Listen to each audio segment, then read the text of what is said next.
Hello students, welcome to our YouTube channel. எல்லாரும் wait பண்ணிட்டு இருந்த எஸ்எஸ்சி எம்டிஎஸ் அண்ட் ஹவல்தார் எக்ஸாம்ஸோடைய ஸ்லாட் புக்கிங் வந்து ஓப்பன் பண்ணிட்டாங்க. இந்த வீடியோவில் ஸ்லாட் புக்கிங் எப்படி பண்ணுறது, இந்த ஸ்லாட் புக்கிங் பண்ணுறப்போ எதெல்லாம் கவனத்தில் வச்சுக்கிடணும், அண்ட் இந்த லாஸ்ட் எக்ஸாம்ஸ் வந்து நமக்கு வந்து 4th February ஸ்டார்ட் ஆக போகுது. கிட்டத்தட்ட ஒரு 20 டேஸ்க்கு கம்மியான டேஸ் தான் வந்து கையில் இருக்குது. இந்த 20 டேஸில் இதெல்லாம் கட்டாயமாக ரிவைஸ் பண்ணணும், என்னென்ன டெஸ்ட்லாம் கட்டாயம் அட்டன் பண்ணணுங்கிற எல்லாத்தையுமே நம்ம இந்த வீடியோவில் பார்க்கலாம். எம்டிஎஸ் எக்ஸாம் ஹவல்தார் எக்ஸாமுங்கிறது நமக்கு February 4 ஸ்டார்ட் ஆகுது. February 4 20 February வரைக்கும் எக்ஸாம் நடக்க போகுது. ஓகேவா? இதுக்கு நீங்க எந்த டேட்ல நீங்க எக்ஸாம் எழுத ஆசைப்படுறீங்க, எந்த சிட்டியில் எக்ஸாம் எழுத ஆசைப்படுறீங்கன்றத இப்போ ஓப்பன் பண்ணிருக்கக்கூடிய அந்த ஸ்லாட் செலெக்ஷன்ல கொடுக்க முடியும்.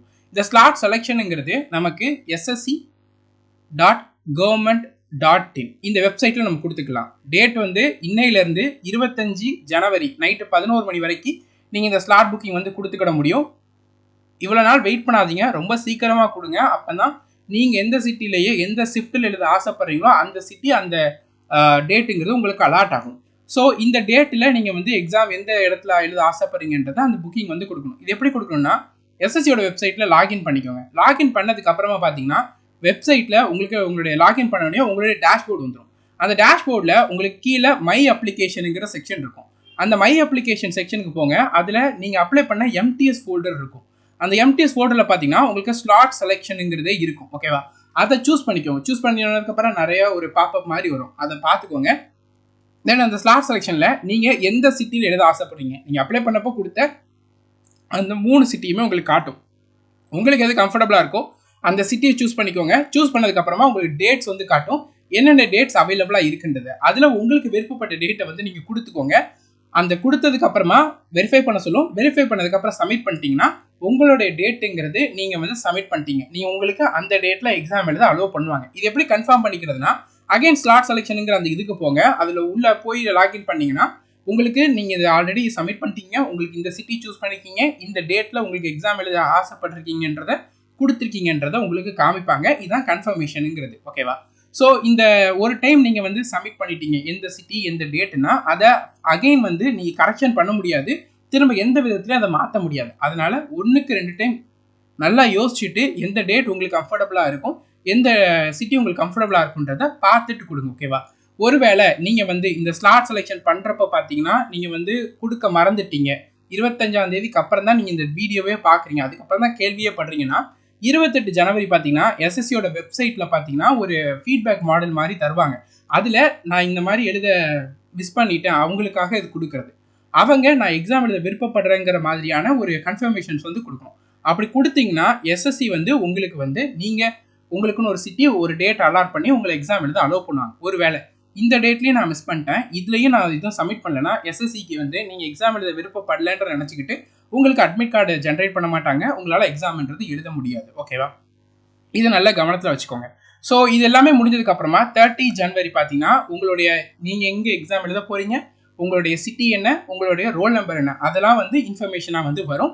அட்மிட் கார்டுங்கிறது உங்களோட எக்ஸாம்ஸ்க்கு 2லேருந்து 3 நாளைக்கு முன்னாடி வரும். மோஸ்ட்லி பார்த்தீங்கன்னா நீங்கள் எந்த டேட்டு சிட்டியை சூஸ் பண்ணுறீங்களோ அதே டேட்டு தான் உங்களுக்கு அலாட் ஆகும். எம்டிஎஸ் எக்ஸாம் நிறைய பேர் எழுதுகிற எக்ஸாம்ன்றதுனால லாஸ்ட் மினிட்ல எந்த சேஞ்சஸுமே இருக்காது. உங்களுக்கு விருப்பப்பட்ட சிட்டி டேட் வேணும்னா முதலே கொடுத்துக்கோங்க. அதுதான் ரொம்ப ரொம்ப ரொம்ப இம்பார்ட்டண்டான ஒன்று. இப்போ இந்த last 20 days, less than 20 days இருக்குது. மோஸ்ட்லி நிறைய பேர் லாஸ்ட் ஃபியூ டேஸை தான் நீங்கள் கொடுப்பீங்க எக்ஸாம் எழுத விருப்பப்பட்டு. ஸோ இந்த லாஸ்ட் 20 டேஸில் எதெல்லாம் மெயினாக பண்ணணும், எதெல்லாம் மெயினாக ரிவைஸ் பண்ணணுங்கிறது. லாஸ்ட் 20 டேஸில் டெய்லி ஒரு டெஸ்ட்டாவது கட்டாயமாக அட்டன் பண்ணுங்க. ஓகேவா? அந்த ஒரு டெஸ்ட் அட்டன் பண்ணுறப்போ அந்த ஒரு டெஸ்ட்டை ப்ராப்பராக அனலைஸும் பண்ணுங்கள். அனலைஸ் மெயினாக பார்த்தீங்கன்னா நீங்கள் செஷன் 1ல் பார்த்தீங்கன்னா நீங்கள் குவாலிஃபை பண்ணுற மார்க் எல்லாருமே ஈஸியாக எடுத்துருவீங்க. அதில் யாருக்கு எந்த டிஃபிகல்ட்டியுமே இருக்காது. கரெக்டாக ஏன்னா ஜென்ரல் ஓபிசியாக இருக்கீங்கன்னா எவ்வளோ மார்க் எடுக்கணும், எஸ்சி கேண்டிடேட்டாக இருக்கீங்க எவ்வளோ மார்க் எடுக்கணுங்கிறதுலாம் உங்களுக்கு தெரியும். மினிமம் அந்த குவாலிஃபை மார்க் எல்லாருமே பீட் பண்ண தான் செய்வீங்க. அதில் யாருக்கு எந்த பிரச்சனையும் இருக்காது. ஆனால் இருந்தாலும் டெய்லி ஒரு டெஸ்ட்டுங்கிறப்போ 20 நாள் மினிமம் 20 டெஸ்ட் அட்டன் பண்ணுங்க. அந்த 20 டெஸ்ட் அட்டன் பண்ணி முடிச்சதுக்கப்புறமா அந்த செஷன் 1ல் நீங்கள் அன்அட்டெம்ப்ட் பண்ணாத கொஷின்ஸு இல்லை ராங்காக இருக்கக்கூடிய கொஷின்ஸை அதையுமே வந்து படிச்சிருங்க. ஓகேவா? ஏன்னா அதே மாதிரியான கொஷின் உங்கள் எக்ஸாம்ஸில் கட்டாயமாக கேட்பாங்க, அதே மாடலில் கேட்பாங்க, இல்லை அதே டைப் ஆஃப் கொஷினுமே வந்து கேட்பாங்க. ஓகேவா? அந்த டைப் ஆஃப் கொஷின்ஸை அங்கே நீங்கள் ஆன்சர் பண்ணுறதுக்கு ரொம்ப ஹெல்ப்ஃபுல்லானதாக இருக்கும். ஏன்னா 45 நிமிஷம் இதில் நீங்கள் ரீசனிங் பேப்பரில் எல்லாருமே நல்லா படிச்சிருப்பீங்க, 15 கொஷின் மேலே எல்லாரும் தாராளமாக ஆன்சர் பண்ணிடுவீங்க. ரிமைனிங் டைம் நீங்கள் சும்மா தான் இருப்பீங்க. அந்த சமயத்தில் நீங்கள் அட்டன் பண்ணாத கொஷின்ஸ், நீங்கள் படிக்காத டாப்பிக்கில் கேட்ட கொஷின், இந்த 20 நாளில் கற்றுக்கிட்ட கொஷின்ஸை அதில் ஆன்சர் பண்ண ஹெல்ப்ஃபுல்லானதாக இருக்கும். இது எங்கே நம்மளுக்கு ஹெல்ப் பண்ணுன்னா, ஏதாவது டை கேஸ் வர்றப்போ ரேர்லி வர்றப்போ அந்த சமயத்தில் இதில் எடுக்கக்கூடிய மார்க் கொஞ்சம் ஹெல்ப்ஃபுல்லானதாக இருக்கும். அதனால டெய்லி 20 ஒரு டெஸ்ட் அட்டன் பண்ணுங்க. 20 நாள் 20 டெஸ்ட் அன்அட்டெம்ப்ட் கொஸ்டினையும் ராங்காக இருக்கக்கூடிய கொஸ்டின்ஸையும் ஒரு டைம் பார்த்துக்கோங்க. செஷன் 2 பொறுத்த வரைக்கும் ரொம்ப கவனமாக இங்கிலீஷை பொறுத்த வரைக்கும் கட்டாயமாக இந்த 120 ரூல்ஸை நல்லா ரிவைஸ் பண்ணிவிடுங்க. அதுக்கப்புறமா மோஸ்ட் இம்பார்ட்டன்ட் வொக்காப் இந்த வீடியோட டிஸ்கிரிப்ஷனில் அட்டாச் பண்ணுறேன். அதை கட்டாயமாக படிச்சுக்கோங்க. அதுலேருந்து நிச்சயமாக கேட்பாங்க. அதை நல்லா படிச்சுக்கோங்க. அதுக்கப்புறமா டெய்லி ஒரு டெஸ்ட் அட்டன் பண்ணுறப்போ இங்கிலீஷ் செக்ஷனில் நீங்கள் ராங்காக ஆன்சர் பண்ண கொஸ்டின்ஸு அன்அட்டெம்ப்ட் பண்ண கொஸ்டின்ஸ் இது ரெண்டுத்தையுமே நல்லா பார்த்துட்டு அதை இம்ப்ரூவ் பண்ணிவிடுங்க. ஏன்னா இந்த லாஸ்ட் 20 டேஸில் நீங்கள் ரொம்ப சீரியஸாக படிக்கிறப்போ இந்த மாதிரி ராங் அட்டெம்ப்ட் அன்அட்டெம்ப்ட் கொஸ்டின்ஸ்லாம் உங்களால் படிச்சுக்கிட்டிங்கன்னா எக்ஸாம்ஸில் உங்கள் மார்க் நல்லாவே இம்ப்ரூவ் ஆகும். எடுக்கேட்டிவ் வந்ததுக்கப்புறம் ஒவ்வொரு எஜுகேஷன் லெவல் பேஸ் பண்ணி கொஸ்டின்ஸ் கேட்குறாங்க. 10th லெவலுங்கிறப்போ நாம் நினைக்கிறது பேப்பர் லெவல் செலெக்ஷன் போஸ்டோடைய 10th லெவல் பேப்பர் மாதிரி தான் இருக்குன்றதை நம்ம அசியூம் பண்ணுறோம். அப்படியே வருதுன்னா 25 out of 25 எடுக்கிறதுங்கிறது ஈஸி. அந்த ஆப்பர்ச்சுனிட்டியை மிஸ் பண்ணிடாதீங்க. ஓகேவா? ஸோ ஒவ்வொரு நாளும் டெஸ்ட் காலையிலே டெஸ்ட் அட்டன் பண்ணிடுங்க. அட்டன் பண்ணிவிட்டு மிச்சம் உள்ள நாள் எல்லாமே ரிவிஷன் பர்பஸ்க்கும் அந்த டெஸ்ட்டில் வந்த மிஸ்டேக்ஸையும் ராங் அட்டெம்ப்டையும் இன்னும் படிச்சுக்கிட்டு அதை இம்ப்ரூவ் பண்ணுறதுக்குமா யூஸ் பண்ணிக்கோங்க. அதான் ரொம்ப ரொம்ப இம்பார்ட்டன்ட். ஜென்ரல் அவேர்னஸை பொறுத்த வரைக்கும் ஃபைனல் ஸ்ட்ராட்டஜி ஃபார் எம்டிஎஸ்ங்கிற ஒரு வீடியோ நான் ஆல்ரெடி அப்லோட் பண்ணியிருக்கேன். அந்த வீடியோவில் ரொம்ப ரொம்ப முக்கியமான டாபிக்ஸ் என்னன்றதை மென்ஷன் பண்ணியிருக்கேன். அந்த டாப்பிக்கில் இருந்தால் கொஸ்டின்ஸ் எக்ஸாம்ஸில் கேட்பாங்க. அந்த டாபிக்ஸை உங்கள் நோட்ஸில் இருந்து ஒரு டைமாவது ரீட் பண்ணிட்டு போங்க. ஏன்னா அதுலேருந்து நிச்சயமாக கொஸ்டின்ன்றது வரும். அதே நேரத்தில் கவர்மெண்ட்டோடைய ஸ்கீமு புதுசாக இன்ட்ரடியூஸ் பண்ண லாஸு 2025 கரண்ட் அஃபேர்ஸ் இந்த மூணுமே ஹாட் டாபிக். இதுலேருந்து நிச்சயமாக கொஸ்டினுங்கிறது எம்டிஎஸ்ல இருக்கும். கவர்மெண்ட் ஸ்கீம் நான் ரெடி பண்ண பிடிஎஃப் நம்ம டெலகிராமில் போஸ்ட் பண்ணியிருக்கேன். அதை மட்டும் படிச்சுக்கோங்க போதும். எம்டிஎஸ்க்கு அது மோர் தென் எனாஃப். 2025 கரண்ட் அஃபேர்ஸ் கம்பைலேஷனும் நான் டெலகிராமில் போஸ்ட் பண்ணியிருக்கேன். அதை மட்டும் நல்லா படிச்சுக்கோங்க. ஆல்ரெடி படித்தவங்க அதை ரிவைஸ் பண்ணிக்கோங்க. நான் கரண்ட் அஃபேர்ஸே படிக்கலன்னு சொல்கிறவங்க அந்த கரண்ட் அஃபேர்ஸை மட்டுமாவது படிச்சுக்கோங்க. எக்ஸாம்ஸ்க்கு ரொம்ப ஹெல்ப்ஃபுல்லானதாக இருக்கும். அடுத்தது பிஎன்எஸ்ஸு இதை கட்டாயமாக படிச்சுக்கோங்க. ஏன்னா இது எக்ஸாமில் கேட்பாங்க. இதை நீங்கள் கூகுள் பார்த்து படிச்சுக்கலாம். இல்லைனாலுமே நமக்கு செலெக்ஷன் போஸ்டோட எக்ஸாம்ஸில் கேட்ட கொஸ்டின்ஸே நிறையா இருக்குது. அதில் உள்ள பிஎன்எஸ் கொஸ்டின்ஸையாவது நீங்கள் படிச்சுக்கிட்டிங்கன்னா உங்கள் எக்ஸாம்ஸ்க்கு ரொம்ப ஹெல்ப்ஃபுல்லானதாக இருக்கும். ஸோ இந்த லாஸ்ட் மினிட்ல இந்த இதெல்லாமே ரொம்ப இம்பார்ட்டண்ட்டாக ரிவைஸ் பண்ணி ஆகணும். ஏன்னா இதில் இருந்தால் மேஜராக உங்களோட எக்ஸாம்ஸில் கொஸ்டின்ன்றது கேட்பாங்க. அதே நேரத்தில் நம்மளுடைய கவர்மெண்ட் எக்ஸாம் ஆஸ்பிரண்ட் வெப்சைட்டில் பார்த்தீங்கன்னா அண்ட் ஆப்பில் உங்களுக்கு ஒரு 12 டெஸ்ட் இருக்கும். இந்த 12 டெஸ்ட்டுமே எடுக்கேட்டியோடைய 10th லெவலில் பேஸ் பண்ண கொஸ்டின்ஸ் தான். அந்த 12 டெஸ்ட்டுமே கட்டாயம் ஆன்சர் அட்டெம்ப்ட் பண்ணிட்டு போங்க. அதில் உள்ள எல்லா கொஸ்டினையும் ஒரு டைம் நல்லா படிச்சுட்டு போயிருங்க. அந்த கொஸ்டின் நிச்சயமாக உங்கள் எக்ஸாம்ஸில் கேட்பாங்க. அதை பேஸ் பண்ணி நிச்சயமாக வரும். அதை படிச்சுட்டு போனீங்கன்னா நீங்கள் இப்போ எடுக்கக்கூடிய மார்க்கை விட இன்னும் கூடுதலான மார்க் உங்களோட எக்ஸாம்ஸில் நிச்சயமாக உங்களால் எடுக்க முடியும். எம்டிஎஸ் எக்ஸாம்ஸ்க்கு நீங்கள் இவ்வளோ நாள் ஹார்ட் ஒர்க் போட்டு படித்ததை ஒரு ரிசல்ட் எடுக்க போகிற டேஸ் தான் இனிமேல் வரக்கூடிய டேஸ். இந்த லாஸ்ட் மினிட்ல என்னெல்லாம் ரொம்ப இம்பார்ட்டண்ட்டோ அதில் மட்டும் நிறைய ஃபோக்கஸ் பண்ணுங்கள். பேனிக் ஆகாதீங்க. நான் அதை படிக்கல இதை படிக்கல நினச்சிக்கிட்டு இப்போ இருக்கக்கூடிய இந்த 20 நாளை வேஸ்ட் பண்ணிடாதீங்க.